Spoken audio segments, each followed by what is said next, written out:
Salom, qadrli tomoshabinlarim. Bugun siz bilan juda ham muhim va dolzarb mavzu haqida gaplashamiz. Bu ma'lumot ayniqsa 1970 yilgacha tug'ilgan fuqarolarimiz uchun g'oyatda ahamiyatli bo'lib, moliyaviy barqarorligingizga bevosita ta'sir qilishi mumkin. Agar siz aynan shu toifaga kirsangiz yoki yaqinlaringiz shu yosh guruhida bo'lsa, ushbu videoni bir daqiqasini ham o'tkazib yubormasdan oxirigacha ko'rishingizni iltimos qilaman. Bugungi mavzu sizning aprel oyidagi to'lovlaringiz. Nafaqalaringiz yoki boshqa davlat tomonidan ko'rsatiladigan moddiy yordamlaringiz qanday qilib sizga hech qanday qiyinchiliklarsiz yetib kelishiga bevosita bog'liq. Bu ma'lumot har birimizga tegishli bo'lishi mumkin. Shuning uchun hoziroq kanalimizga obuna bo'ling va videoga like bosing. Bu videoni ko'proq odam ko'rishi uchun juda muhim. Muammoning mohiyati shundaki, avvallari davlat tomonidan beriladigan nafaqalar, moddiy yordamlar va boshqa ijtimoiy to'lovlar tizimi ancha murakkab va ba'zan eskirgan mexanizmlar asosida ishlagan.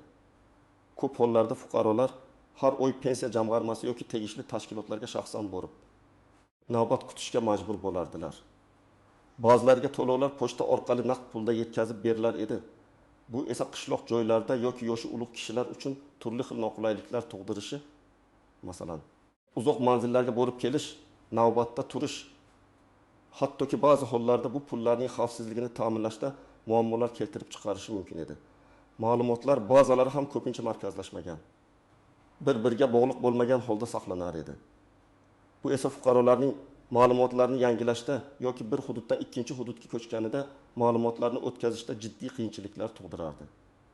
Har bir idoraning o'z bazasi borligi sababli bir xil ma'lumotni qayta taqdim etishga to'g'ri kelardi. Bugungi kunda esa vaziyat tubdan o'zgargan. Davlatimiz ijtimoiy to'lovlar tizimini to'liq raqamlashtirish va avtomatlashtirish yo'lidan bormoqda. Endi asosiy maqsad fuqarolarga qulaylik yaratish, ortiqcha byurokratiyani yo'q qilish va to'lovlarni o'z vaqtida, shaffof tarzda yetkazib berish. Buning uchun yagona davlat reyestrlari yaratildi. Barcha ma'lumotlar bitta tizimda jamlanmoqda va har bir fuqaroning shaxsiy ma'lumotlari, bank karta rekvizitlari, oladigan to'lovlari haqidagi ma'lumotlar yagona platformada mavjud bo'lishi ko'zda tutilgan. Bu tizim to'lovlarni avtomatik tarzda, inson omilisiz amalga oshirish imkonini beradi. Biroq aynan shu yerda muhim bir jihat bor.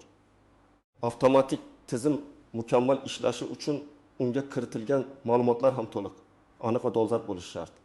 Agar sizning ma'lumotlaringiz eski tizimda qolib ketgan bo'lsa yoki ularda xatoliklar mavjud bo'lsa, avtomatik to'lov tizimi sizni ko'ra olmasligi va natijada aprel oyida yoki keyingi oylarda tegishli to'lovlarni ola olmasligingiz mumkin. Ayniqsa 1970 yilgacha tug'ilgan fuqarolarimizning ma'lumotlari eskiroq usullar bilan qayd etilgan bo'lishi ehtimoli yuqori. Shuning uchun ular ushbu o'zgarishlarga ko'proq e'tibor qaratishlari lozim.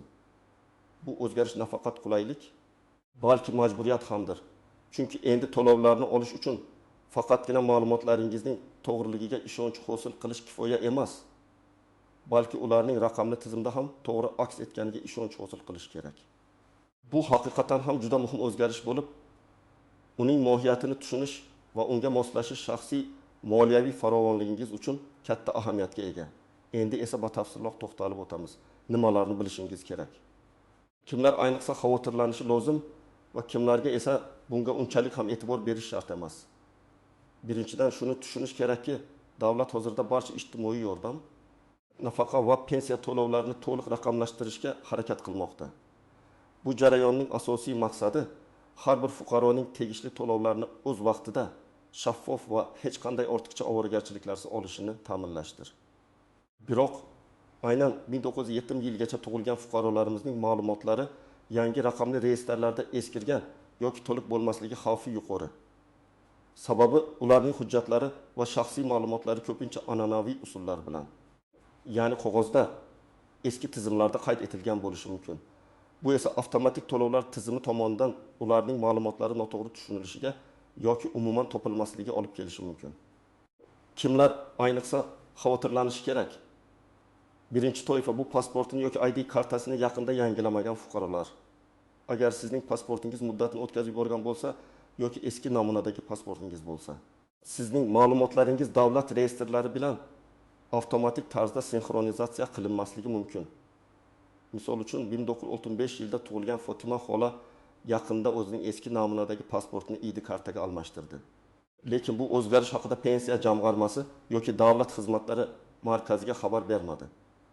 Natijada tizimda uning eski pasport ma'lumotlari turgani uchun aprel oyidagi pensiyasi tushishi kechikishi mumkin. Chunki bank kartasiga pul o'tkazishda pasportdagi ma'lumotlar bilan tizimdagi ma'lumotlar bir xil bo'lishi shart. Ikkinchi toifa bu bank kartasini o'zining pensiya yoki ijtimoiy nafaqa hisobiga bog'lamaganlar.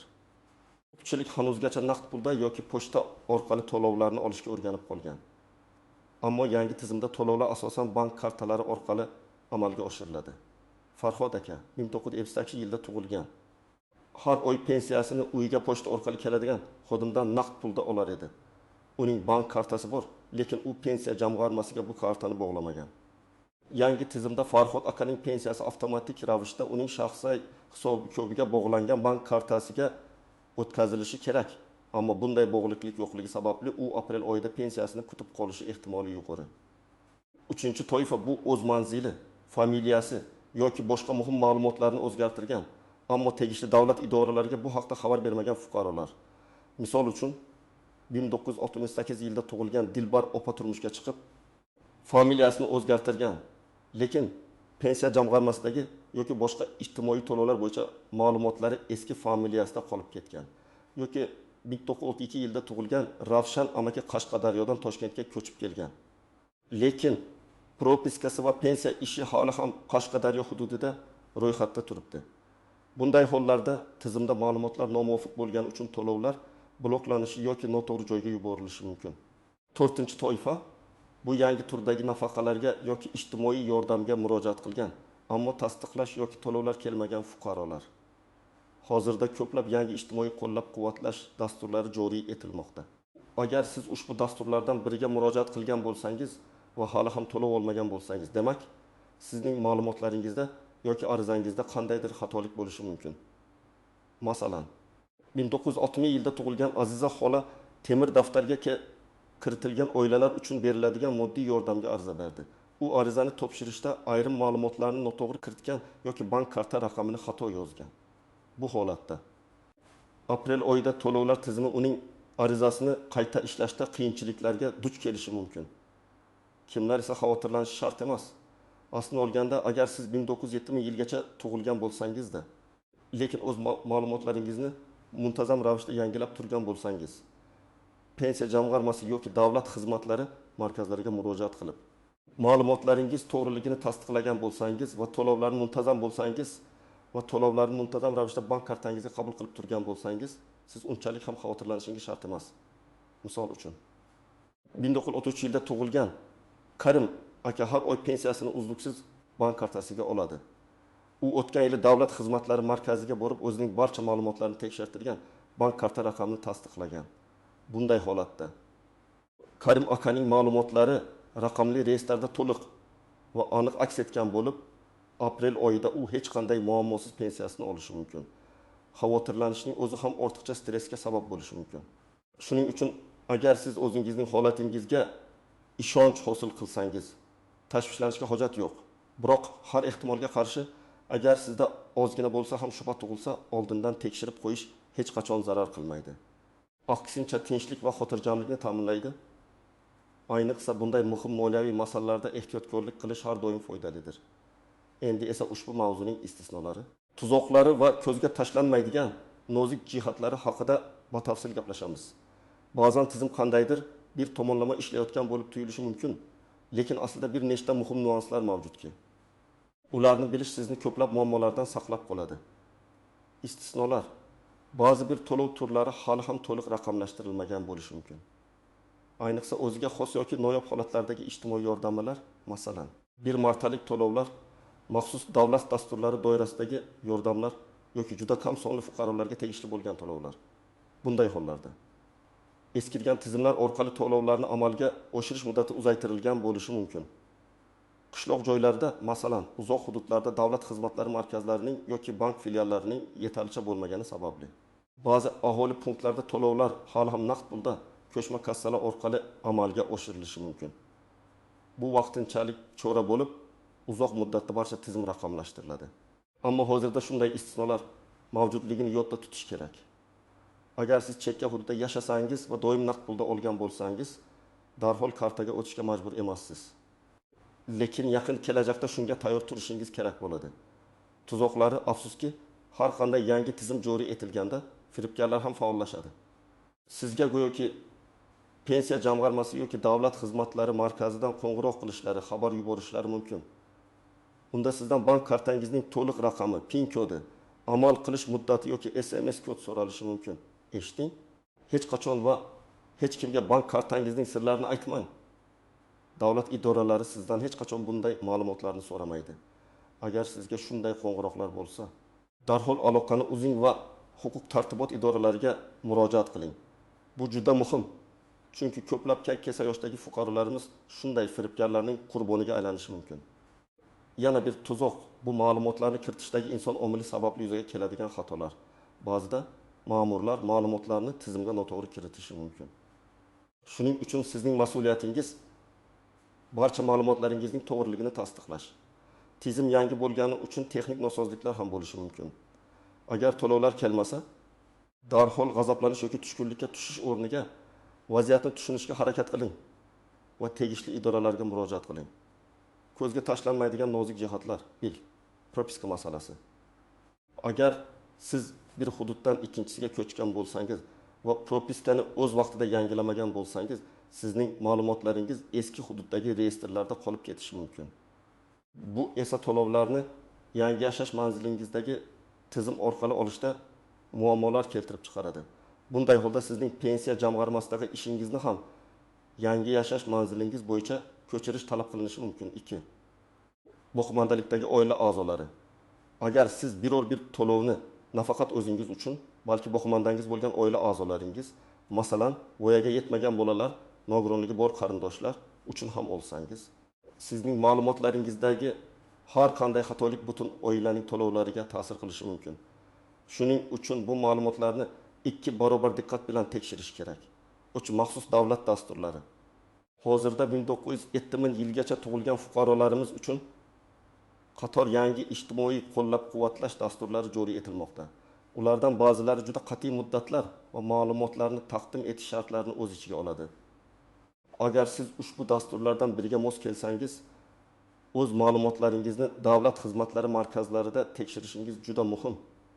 Aks holda bu imkoniyatni qo'ldan boy berishingiz mumkin. Bu nafaqat mavjud to'lovlarni saqlab qolish, balki yangi imkoniyatlardan foydalanish uchun ham muhimdir. Mobil ilovalar va internet savodxonligi.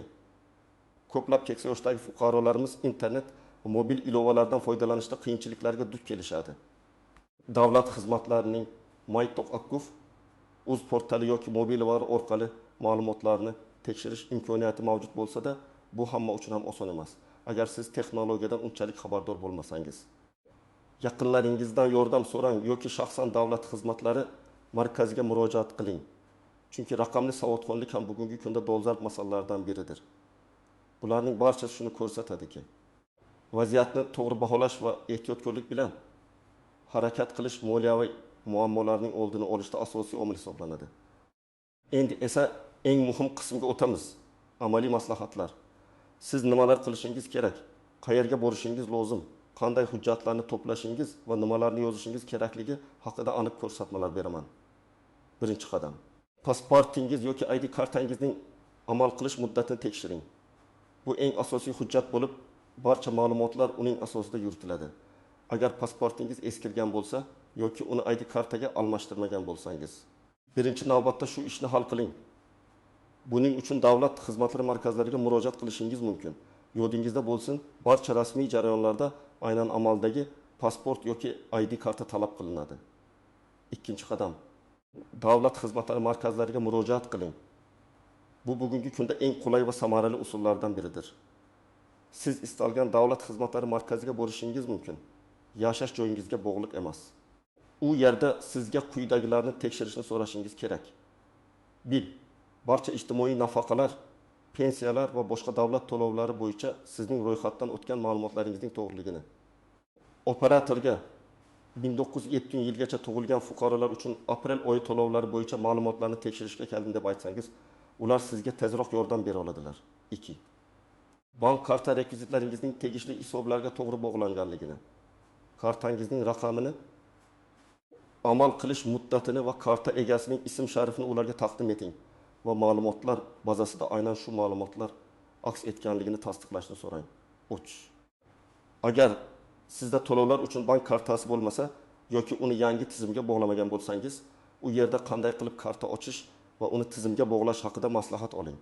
Davlat xizmatlari markazi xodimlari sizga bu borada to'liq yo'riqnoma berishadi va hatto ba'zi banklar bilan hamkorlikda shu yerning o'zida karta ochishga yordam berishlari mumkin. 3-qadam. Mahalliy pensiya jamg'armasi bo'limiga tashrif buyuring. Agar siz pensiya oluvchi bo'lsangiz, pensiya jamg'armasi sizning asosiy manzilingiz bo'lishi kerak. U yerga borib irin. Pensiya hisobingizdagi shaxsiy ma'lumotlaringizni, ayniqsa familiya, ism, otasining ismi, tug'ilgan sana, pasport ma'lumotlari va yashash manzilingizni tekshiring. Har bir harf, har bir raqam to'g'ri ekanligiga ishonch hosil qiling. Bank karta raqamingiz to'g'ri kiritilganligini va unga muntazam to'lovlar amalga oshirilishini tasdiqlang. Agar oldinroq kartaga o'tmagan bo'lsangiz, pensiya jamg'armasiga ariza yozib, pensiyani bank kartasiga o'tkazishni so'rang. 4-qadam. Agar sizda shubha tug'ilsa yoki to'lov kelmasa, zudlik bilan harakat qiling. Kechikib bo'lmaydi. Biror narsa noto'g'ri ekanligini sezsangiz, darhol yuqorida aytilgan idoralarga, davlat xizmatlari markazi yoki pensiya jamg'armasi qayta murojaat qiling. Ulardan yozma tushuntirish talab qiling va muammoni hal qilishning aniq muddatlarini so'rang. Qanday hujjatlar kerak bo'lishi mumkin? Amaldagi pasport yoki ID karta asli va nusxasi. 2. Pensiya guvohnomasi yoki pensiya kitobchasi agar mavjud bo'lsa. 3. Bank karta raqami va uning rekvizitlari. Nikoh guvohnomasi agar familiyangiz o'zgargan bo'lsa. 5. Yashash joyingizni tasdiqlovchi hujjat agar siz yaqinda ko'chgan bo'lsangiz. Oldingi to'lovlar haqidagi kvitansiyalar yoki bank ko'chirmalari. Agar muammolar oldinroq boshlangan bo'lsa, nimalar yozishingiz kerak? Agar ariza yozish kerak bo'lsa, u aniq va tushunarli bo'lishi kerak. Arizada quyidagilar aks etishi shart. To'liq ism sharifingiz, tug'ilgan sanangiz, pasport saviya va raqami kim tomonidan va qachon berilganligi, joriy yashash manzilingiz, bank karta raqamingiz, murojaat sababi, mening shaxsiy ma'lumotlarim va davlat to'lovlarim, nafaqa, pensiya va boshqalar bo'yicha ma'lumotlarning davlat reyestrlarida to'g'ri aks etganligini tekshirishni hamda aprel oyi uchun tegishli to'lovlarni bank kartamga o'tkazishni so'rayman deb yozishingiz mumkin. Agar ma'lumotlarda xato bo'lsa, aniq qaysi ma'lumotda xato borligini va uni to'g'rilashni ham ilova qiling. Bu amaliy qadamlar sizga aprel oyidagi to'lovlarni hech qanday qiyinchiliklarsiz olishga yordam beradi va kelajakdagi moliyaviy barqarorligingiz uchun mustahkam asos yaratadi. Proaktiv bo'ling, kutib o'tirmang. Aziz tomoshabinlarim, umid qilamanki, bugungi videom siz uchun juda foydali bo'ldi. Unutmang, sizning moliyaviy xotirjamligingiz va davlat tomonidan beriladigan yordamlarni o'z vaqtida olishingiz uchun ma'lumotlaringizning aniqligi va dolzarbligi g'oyatda muhimdir. Ayniqsa 1970 yilgacha tug'ilgan fuqarolarimiz ushbu masalaga jiddiy e'tibor qaratishlari shart. Yuqorida keltirilgan amaliy tavsiyalarga amal qilib, o'z ma'lumotlaringizni tekshirib chiqing. Keyinchalik qiyinchiliklarga duch kelmaslik uchun hoziroq harakat qiling. Esda tuting, kutib turish emas, balki oldindan harakat qilish eng to'g'ri yechim. Siz bu borada qanday tajribalarga egasiz? Ma'lumotlaringizni tekshirishda qanday qiyinchiliklarga duch keldingiz yoki qanday yechimlar topdingiz? Izohlarda o'z fikrlaringizni va savollaringizni yozib qoldiring. Bu boshqa tomoshabinlarimiz uchun ham juda foydali bo'lishi mumkin. Videoga like bosishni va kanalimizga obuna bo'lishni unutmang. Zero sizning qo'llab-quvvatlashingiz bizga yanada ko'proq foydali ma'lumotlar tayyorlashga ilhom beradi. Keyingi videolarda ko'rishguncha xayr.